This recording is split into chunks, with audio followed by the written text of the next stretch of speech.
À la table de la paix avec les reporters volontaires de paix et humanitaires, Adelin Job Mbangu, expert en communication de crise et de paix. À la table de la paix, une émission de la révolution silencieuse, de la souveraineté, du refus de la soumission et une émission porteuse d'une vision d'un Congo de dignité dans le monde. La RDC, le Grand Lac et la sous-région du bassin du Congo pour la paix tout de suite.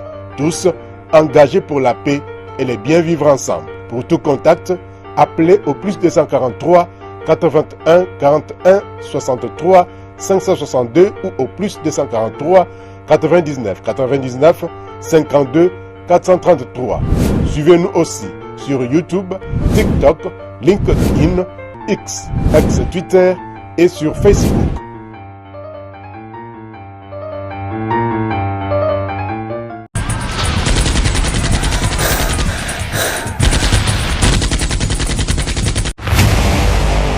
Ils ont tout perdu. Leur mari, leur maison, leur enfance, leur sourire. À l'est de la RDC, la guerre ne cesse d'arracher des vies. Mais derrière chaque balle, chaque cri, il reste des veuves, des enfants sans repère, des cœurs brisés, oubliés dans le silence. Aujourd'hui, c'est à nous de dire, vous n'êtes pas seuls. Chaque franc que vous donnez, c'est une assiette chaude, c'est un cahier, c'est une main qui se tend. Ensemble, redonnons l'espoir aux veuves.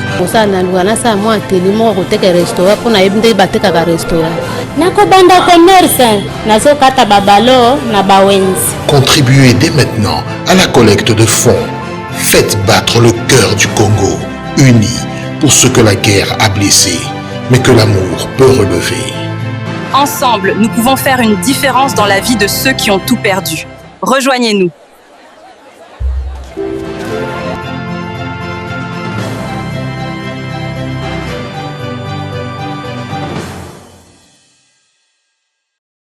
Mbote Congo Kinshasa, mbote ba insi yonso ya Grand Lac, mbote lisusu na lisanga ya bikolo nyonso ya bassin di Congo. Lelo tozali na esengo makasi pambate tokotani lisusu na manaka na biso à la table de la paix avec Adelin Job Mbangu. Masolo nini toyeli bino lelo? Lelo tolingi koyebisa bino lisusu que manaka na biso à la table de la paix avec Adelin Job Mbangu ezali pona ko promouvoir journalisme de paix, journalisme de l'unité, journalisme de cohésion nationale. Na matali cohésion nationale, l'isolo ezali moko na mokolo ya lelo.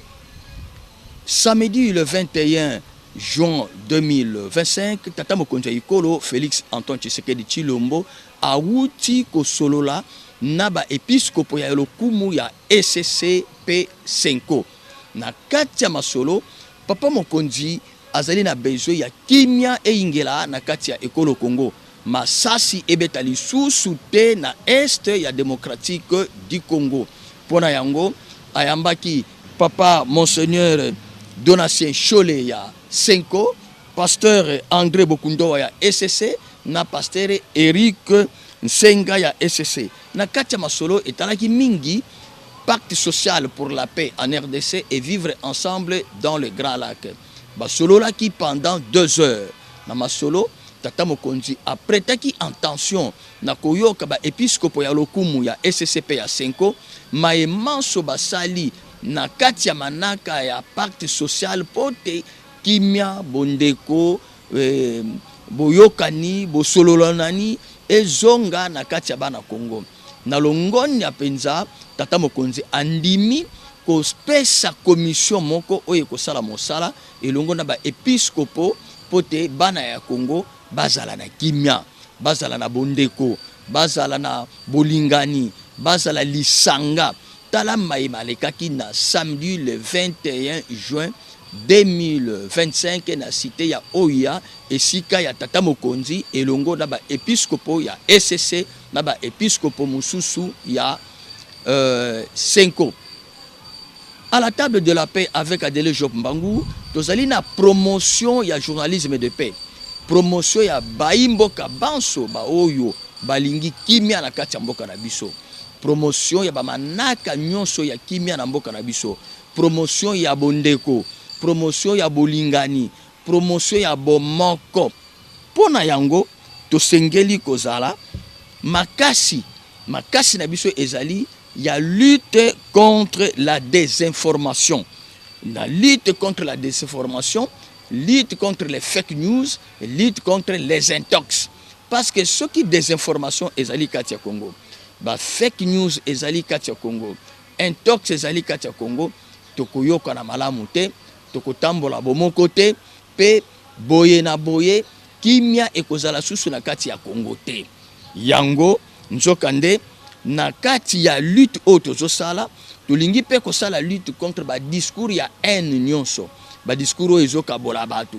Tolingi pe lisusu kosala lutte contre ba discours ya violence nyonso, ba discours elingi komema mbeba na kati na biso, bitumba na kati na biso bana Congo, Mungala, Mukongo, Muswahili, Muluba tozali mutu moko. Uto ebandeli ya ekolo Congo, to boy discours ya haine, to boy discours ya violence, to boy la désinformation, to boy pe intox, to boy na ba fake news na kati ya ekolo Congo. Bandeko bana Congo, ndenge tolobi ke tolingi lisusu désinformation te, il fallait boye banano désinformation ezali nini?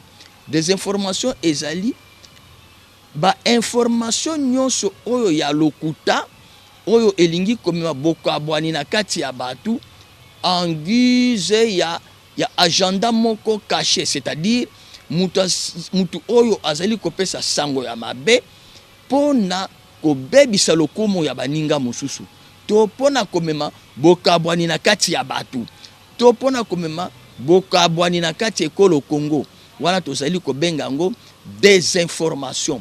Yango nde tozali kolinga lisusu te ezala kati ya mboka na biso, tala tina ya manaka na bino. Na mikolo luti koleka tolandaki banso awa na kati ya Congo, mingi na mboka Kinshasa, na bapandi sango ebele bayebisaki biso ete mbebato malversation financière ezali kosalema na kati ya Senko na Mayimatali mbongo ya Mbulamatari. Ndenge mususu bamonisi lisusu ke rapport ya UGF na Mayimatali Senko pe SCC na mbongo oyo Mbulamatari epesaki elakisi ke détournement ezali na kati ya SCC, détournement ezali pe na kati ya Senko. Biso lokola na manaka na biso tolingi désinformation te, tolingi intoxité, tolingi pe lisusu fake news te, tolukaki koyeba tina ya sango wana euti wapi. Nzokande ezali désinformation. Désinformation na lopoto tozali kobenga ngo une action par laquelle un individu diffuse une fausse information à travers le média des masses avec intention de nuire. Pona nini olingi kopesa information ya mabe na intention ya kokabola batu, intention ya kobebisa lokumu ya batu, intention ya kobebisa réputation ya batu. Yango nde lelo tosali komonisa bino yango. Ya yambo tosengeli kolobango na lopoto. La Senko ne gère pas de fonds publics. Elingi kolobanini Senko lisanga ya ba episkopo ya lokumu ya Église catholique e geraka mosolo ya l'État te. Mosolo ya Mbulamatari Senko a geraka yango te. Kasi na Mayimatali programme ya l'État ya 145 territoires, ekolo Congo esalaki contrat na ba diocèse ya Senko. Différence makasi ezali entre ba diocèse ya Senko na Senko. Senko ezali lisanga ya ba diocèse ekangami na episkopo ya lokumu Fulgence Muteba Mugalu oyo azali episkopo ya archidiocèse ya Lubumbashi. Azali seconde na tata episkopo Donatien Chole oyo azali secrétaire général. Bango nde bazali komandate Senko. Bango nde bazali na maloba ya Senko. bango nde bazali kogere Senko, kasi bageraka mosolo to lomeya to falanga ya leta te.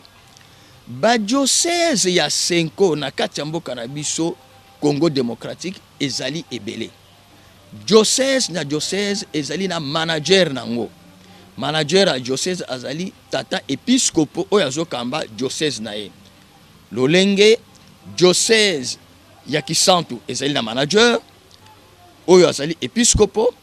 Diocèse ya Kikwit ezali na manager oyo azali episcopo. Diocèse ya Kisangani ezali na manager oyo azali episcopo. Bongo na bongo ba diocèse nyonso ya Congo ezali na ba manager nango, bazali na gestion na bango. Pona nini? Parce que bazali na personnalité juridique na bango. Diocèse na diocèse ezali na personnalité juridique. Diocèse na diocèse ezali na gestion nango. Diocèse na diocèse ezali na manager nango.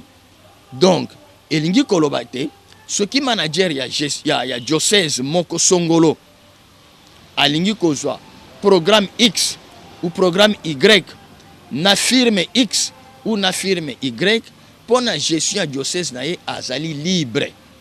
Etali Senko te. Wana to sengeli koyoka na malamu.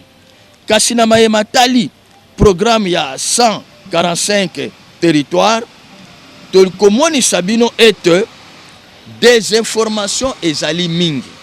Na désinformation wana bosengeli koyeba ete Senko ageraka jamais mosolo ya mbulamatari.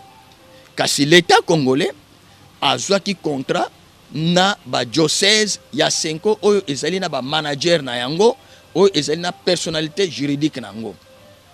Mwana mboka Jean-Pierre Bemba Gombo oyo azali vice-premier ministre pe ministre ya transport amonisi lisusu que mes gestion ezali na kati ya Senko na mayematali 1 million ya mosolo ya ba américain oyo mbulamatari apesaki na Senko. Wana ezali maloba ya mwana mboka Jean-Pierre Bemba Gombo. Biso comme tozali ko promouvoir journalisme ya paix, journalisme ya cohésion nationale, tolukaki pe koyeba vérité ya likambo oyo ezali nini. Tala vérité ezali boye. Tokomoni sabino ete mbulamatari na biso tangu asali contrat na ba diocèse ya Ekolo Congo pote ba diocèse na ba manager na yango bakota na misala ya social, na misala oyo etali mingi, ba l'hôpitalo, ba école ou ba kelasi ya bana, bongo na bongo kosala mai ya peto, donc addiction d'eau potable na ba différents diocèses, parce que ba diocèse ezali na ba paroisse ebele ya koleka na kati ya Congo pe na ba fin fond ya Congo. Na tango asali contrat wana Ekolo Congo esali contrat na ba diocèse, mbulamatari abimisaki mosolo $600,000 ezali 1 million te. Palier ya liboso ebimi ezali $600,000. Mbongo wana epesami na ba manager ya ba diocèse. Ba manager ya ba diocèse bazui mosolo wana pote basala misala ya social, puisque église catholique ezali partout na RDC tina ba fin fond pour que ba territoire nyonso et se développer. Basali misala ya bupito, basali misala ya kotonga bakelasi, basali misala ya kobongisa ba mai ya kitoko batu ba mela pour éviter les maladies hydriques. Misala wana tangu ezali ko salema, conseiller principal ya mokonzi mboka asalaka tourner na ba diocèse ezoki mosolo pona ko sa ba rapport, pona ko palper de doigt amona ndenge misala ezo salema. Azoki ba rapport na maboko ya ba episcopo ya ba diocèse nyonso bazoki mosolo. Amoni pe misala ndenge ezo salema. Azui ba rapport wana ayena ngoti epai ya tata mokonzi. Apesi ba rapport. Tata mokonzi atangi ba rapport wana kitoko, asepelaki na ba rapport wana. Na mbongo oyo bimaki combien $600 000 et non 1 million. Ndenge mwana mboka Jean-Pierre Bemba lobaki yango. Donc ezali intox. Mbongo mbulamatari abimisaki ezali 1 million te. Ezali $600 000. Rapport nango esalamaka kitoko. Conseiller principal a eu rapport.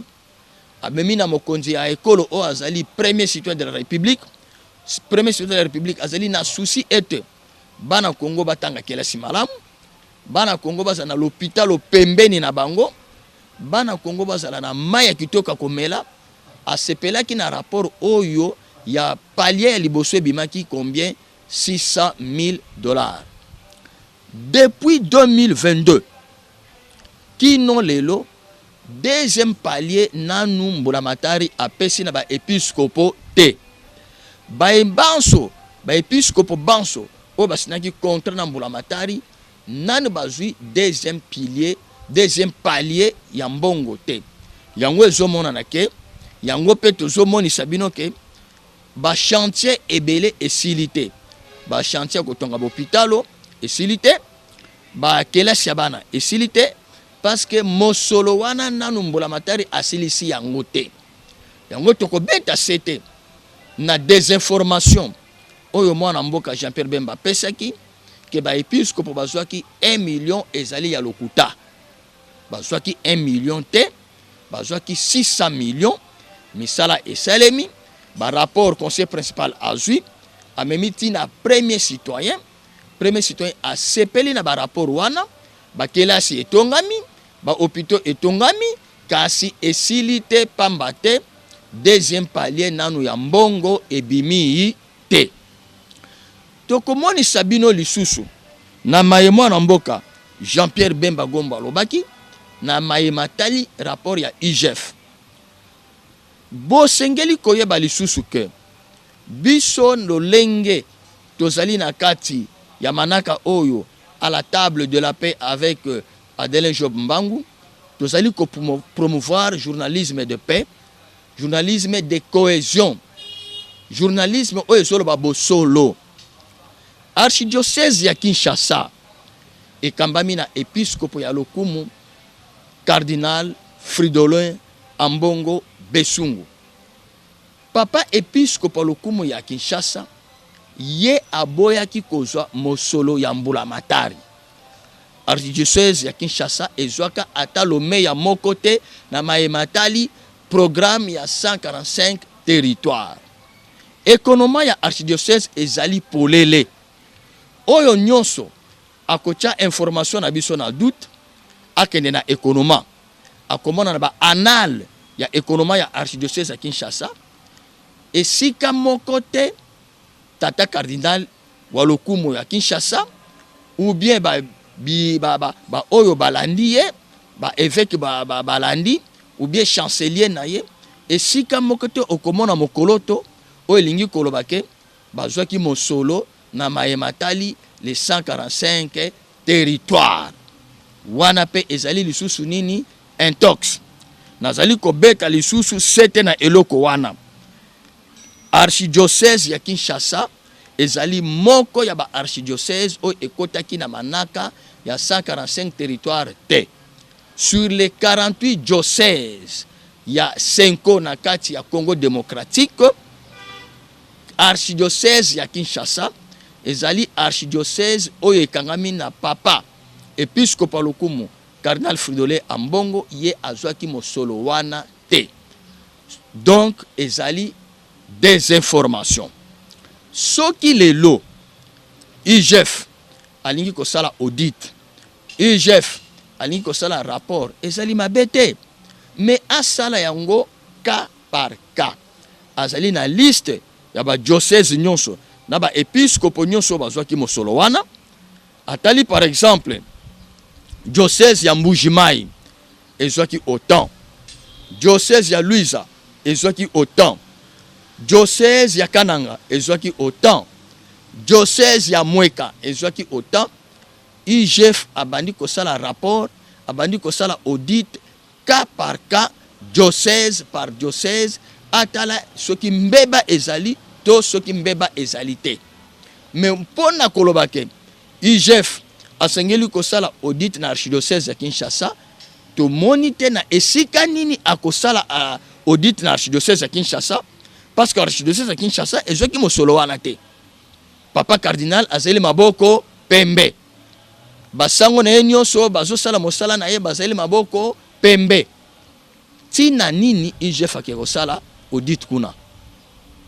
Bandeko, to boyi intox, to boyi désinformation, to boyi ba fake news. Tata mokonzi ya ekolo alingi tozala lisanga moko. Alingi kimia ezala na Congo. Kimia ezali kaka te masasu ezobeta na est. Kimia ezali kaka te bamobondo bazali na bandundu. Kimia ezali kaka te bakuluna na Kinshasa. Kasi kimia ezali na maemanso tozobimisa na kati ya monoko na biso, na kati ya makanisi na biso. Tobimisa masolo ya kitoko, masolo ya boyokani. Tobebisa lokumu ya baninga te.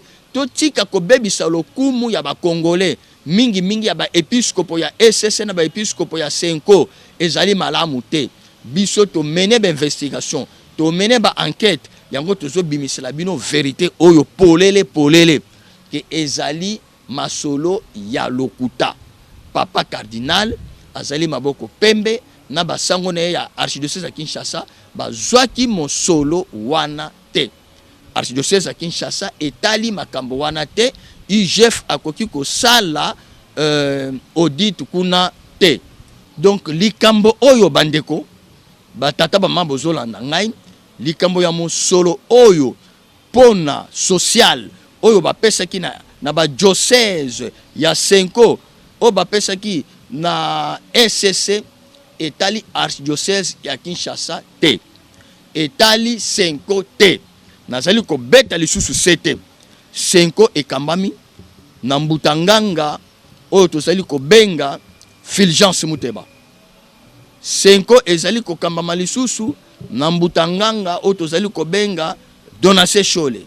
Makambo ya mosolo na cadre ya 145 territoire etali bango te. Senko ezali maboko pembe. Etali pe archidiocèse ya Kinshasa te. Papa cardinal azali maboko pembe elongo na basango na ye nyonso. Bazwaki mosolo wana te. Mais l'État congolais asalaki ba contrat na ba diocèse. Ba diocèse ya Senko ezali na ba personnalité juridique, ezali na ba manager, ezali na économie nango autonome. Donc bazali libre ya kosala nyonso balingi kosala pona bonne marche ya ba diocèse na bango.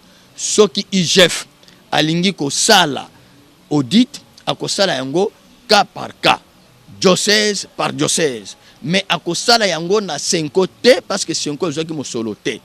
Akosala yango na archidiocèse ya Kinshasa te parce que papa cardinal pe azwaki mosolo wana te.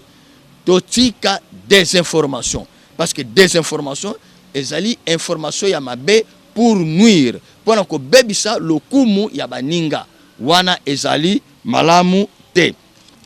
Tolingi komoni sabino lisusu ete na oyo metali Senko na SCC atako bozali kopesa basango ya lokuta na oyo etali mosolo pona kobebisa lokumu na bango.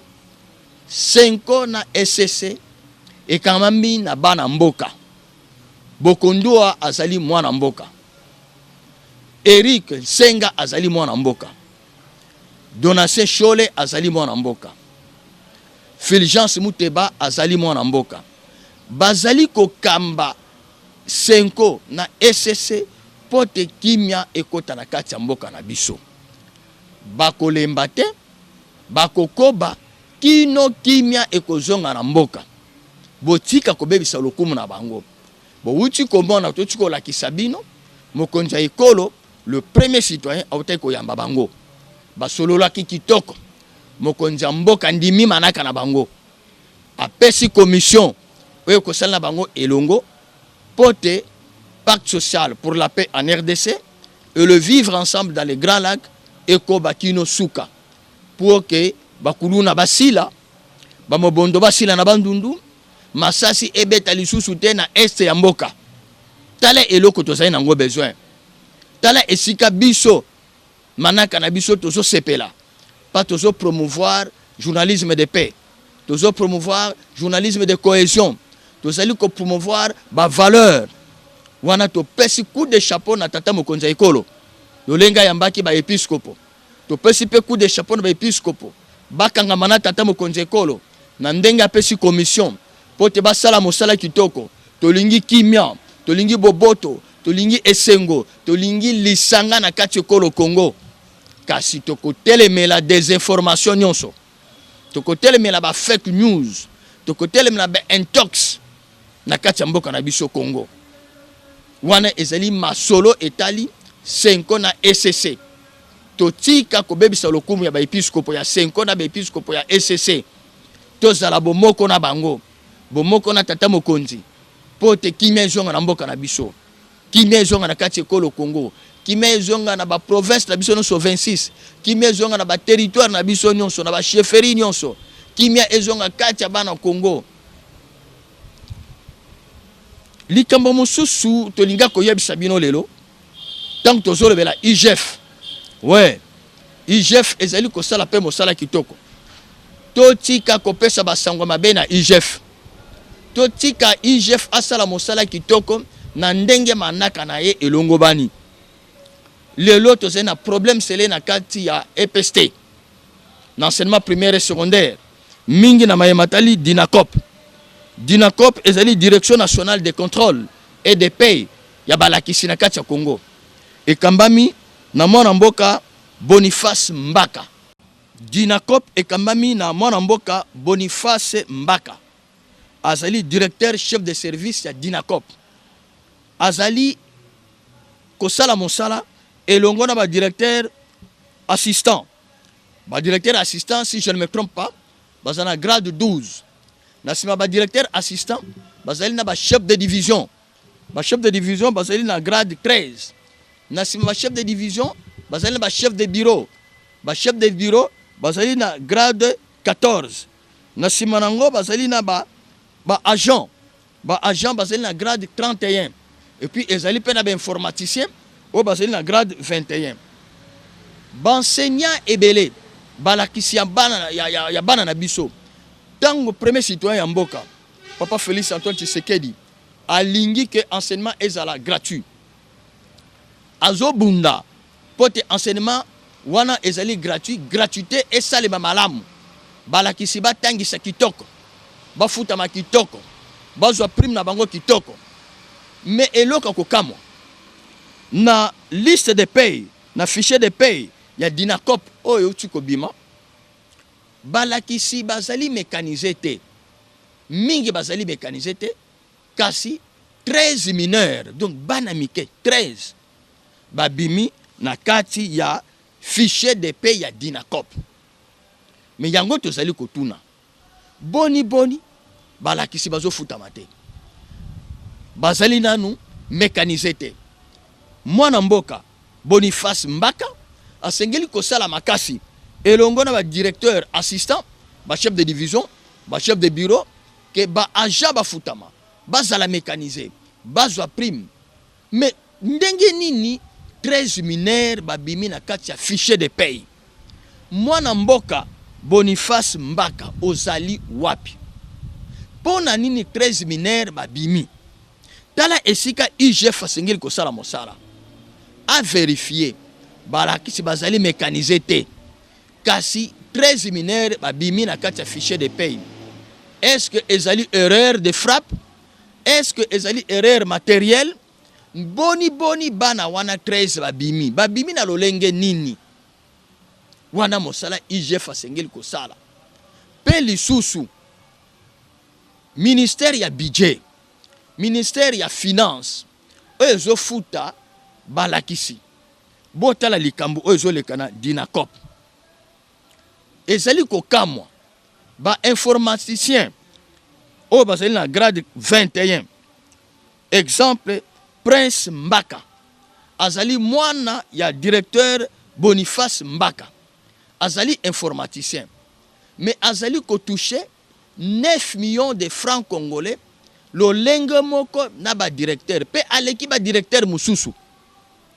Informaticien azwi mbongo ndenge moko na ba directeur pe aleki ba directeur mususu. ebongo service oyo ezofuta balakisi, service oyo ezotalamaka balakisi na budget na finance avant que bosala ba listing na bino. Est-ce que bozolandela makambo oyo te? IGF okoki kokita na Dinacop te o vérifier lolenge nini 13 mineurs babimi na kati ya fichier de paye. Wana mosala IGF asengeli kosala kotala 13 mineurs wana ba o babimi na fichier de paye babimi ndenge nini. Est-ce que babimi par oubli? Est-ce que babimi na distraction? Est-ce que babimi par erreur matérielle? Est-ce que mutu asali yango na ko ou bien ndenge nini? Tozali ko beta sete na IGF asala contrôle na Dinacop oyo ezali na ministère ya EPST pona kotala balakisi na mayematali gratuité et enseignement bazali mécanisé te mais na fichier 13 mineurs babimi tolingi ko tuna 13 mineurs wana babimi ndenge nini. Et puis lisusu comment se peut-il que ba assistant ba directeur ba chef de division ba chef de bureau bazo comme na monté à 9 millions de francs congolais te, mais informaticien azo comme na 9 millions de francs congolais au moment où informaticien azali na grade 21, ba directeur bazali na grade 12, ba chef de division bazali na grade 13, ba directeur ba chef de bureau bazali na grade 14. Mais ndenge nini informaticien azwa mbongo akoleka bango na ba avantage mosusu? IGF ozo sala nini? Est-ce que IGF azali na information oyo ou bien azali na information oyo te? Est-ce que ministère ya budget azui information oyo ou bien azui information oyo te? Est-ce que ministère ya finance azali na information oyo ou bien azali na information oyo te? Bosengeli kotala lisusu na fichier de paye na bino ba mineur 13 babimi. Bosengeli ko vérifier lisusu bosali même descente na Dinacop esika ya mwana mboka Boniface Mbaka pour vérifier état de paye na bino. Botala yango malamu, bo vérifier, bo contrôler ba grade, bo contrôler avant paiement nyonso barème na bino, bo contrôler yango malamu. Botala différence esengeli kozala entre ba directeur na ba chef de division, différence esengeli kozala entre ba chef de division na ba chef de bureau, différence esengeli kozala entre ba chef de bureau na ba agent pe kuna bazana ba agent ya d'administration ya deuxième année, ba agent d'administration ya première année, bongo ti na ba huissier. Mais ezali malamu te komona ke informaticien azo zolo meya lo lenge moko na ba chef de division na ba directeur pe aleki ba mususu na ba avantage wana ezali malamu te. Tala ba enseignant ba kena konje ebele baza mécaniser te. Et si vous mécanisez les enseignants, mais vous mécanisez 13 mineurs. Ceux qui vous avez une information, vous pouvez une information. Vous avez une erreur matérielle, vous corrigez yango. Et vous avez une information, vous pouvez une information. L'isolo, et si la kate, et si li pona mukolo alelo. À la table de la paix avec les reporters volontaires de paix et humanitaires, Adelin Job Mbangu, expert en communication de crise et de paix. À la table de la paix, une émission de la révolution silencieuse, de la souveraineté, du refus de la soumission et une émission porteuse d'une vision d'un Congo de dignité dans le monde. La RDC, le Grand Lac et la sous-région du bassin du Congo pour la paix tout de suite. Tous engagés pour la paix et les bien vivre ensemble. Pour tout contact, appelez au plus 243 81 41 63 562 ou au plus 243 99 99 52 433. Suivez-nous aussi sur YouTube, TikTok, LinkedIn, X, ex-Twitter et sur Facebook.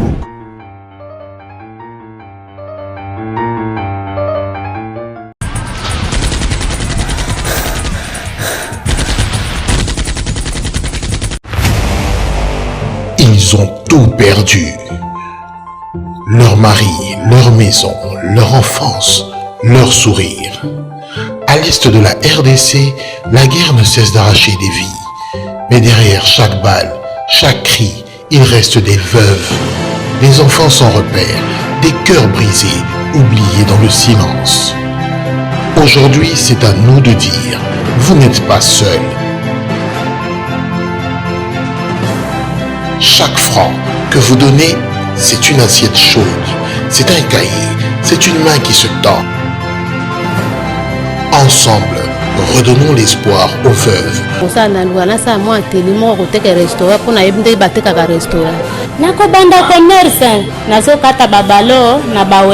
Contribuez dès maintenant à la collecte de fonds. Faites battre le cœur du Congo, unis pour ce que la guerre a blessé, mais que l'amour peut relever. Ensemble, nous pouvons faire une différence dans la vie de ceux qui ont tout perdu. Rejoignez-nous.